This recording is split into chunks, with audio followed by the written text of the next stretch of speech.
Merci Monsieur le Président, chers collègues, Madame la Ministre, nous étions hier en train de visiter l'aéroport militaire de Melsbroek avec quelques collègues de la Commission Défense lorsque les premiers belgas sont tombés annonçant l'arrêt du trafic aérien sur l'ensemble de la Belgique. Puisque nous avions la chance d'être entourés de professionnels, de grands professionnels de l'aérien, je les ai évidemment interpellés sur la question et je peux vous dire d'abord qu'ils étaient surpris parce qu'ils ont appris la nouvelle par les parlementaires et par les belgas.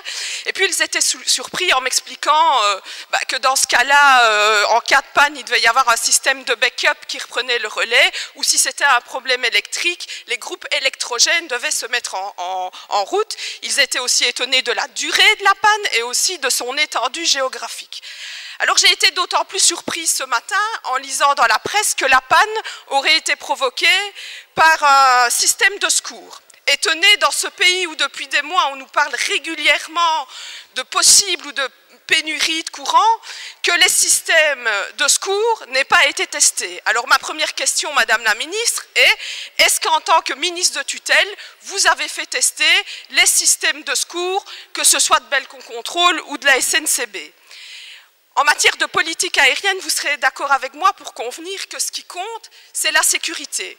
Dès lors, j'aimerais savoir si hier, il y a eu des citoyens, des passagers qui ont été mis en danger par la panne. Je voudrais également savoir qui a donné l'ordre de l'arrêt du trafic aérien. Pouvez-vous m'expliquer s'il s'agit d'une erreur humaine et si on a écarté tout acte malveillant ? Je vous dirais aussi que ce matin, j'ai été surprise dans la presse en voyant votre coup de gueule. Je vous dirais, Madame la Ministre, qu'on attend d'une ministre de prendre ses responsabilités et de concentrer son énergie, non pas dans le buzz médiatique, mais peut-être dans ce cas-ci, de taper du poing dans la table et de demander à votre gouvernement les 24 millions d'euros que devrait recevoir Belgo Control et dont il n'y a pas une ligne dans le budget. Je vous remercie. Mesdames, Messieurs les députés, chers collègues, en effet, triste journée hier pour notre ciel aérien, notre économie et des milliers de passagers qui ont vu leur vol annulé, dévié ou retardé. Que s'est-il passé hier vers 9h15 ? Les causes de la surtension électrique qui s'est produite au centre de contrôle aérien lors d'une vérification mensuelle du bon fonctionnement des systèmes d'alimentation de secours ne sont pas encore connues avec certitude. Cette surtension a endommagé les systèmes de protection électrique du centre de contrôle. Par contre, la tour de contrôle n'a pas été touchée par le problème.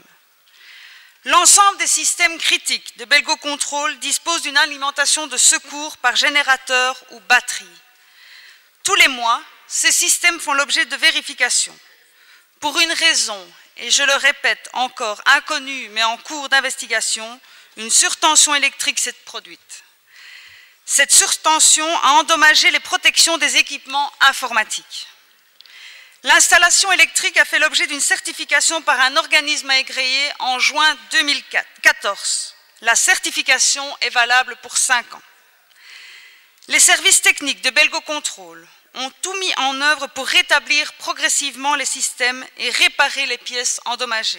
Et je terminerai en disant que je reste en permanence en contact, j'ai pris mes responsabilités et contrairement à ce que vous dites, Madame Fernandez, je n'ai pas fait du show médiatique. Vous pouvez demander au président de Belgo Control qui est de votre parti, j'ai été à leur côté en permanence et j'ai pris mes responsabilités. Monsieur le Président, je prendrai 10 secondes de plus à ma réplique pour répondre à Madame Galland que tant que je serai parlementaire, c'est au ministre que je viendrai demander des comptes et pas à l'un ou l'autre directeur, soit-il de mon parti. Vous m'excuserez de faire mon travail, je vous invite à faire le vôtre. Et donc il semblerait que dans ce gouvernement, il y ait 2 politiques. La première, c'est de dire des demi-vérités. On l'a vu tout à l'heure avec votre collègue, vous l'avez fait aussi, puisqu'effectivement, vous avez demandé les 24 millions. Mais ce que vous ne dites pas, c'est que vous ne les avez pas obtenus. Alors, Madame la Ministre, ce que je vous demanderai, c'est d'assumer vos responsabilités, de faire votre travail et de mettre votre énergie là.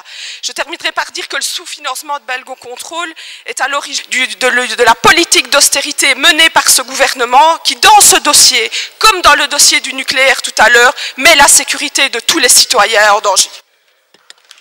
Merci, Madame Fernandez.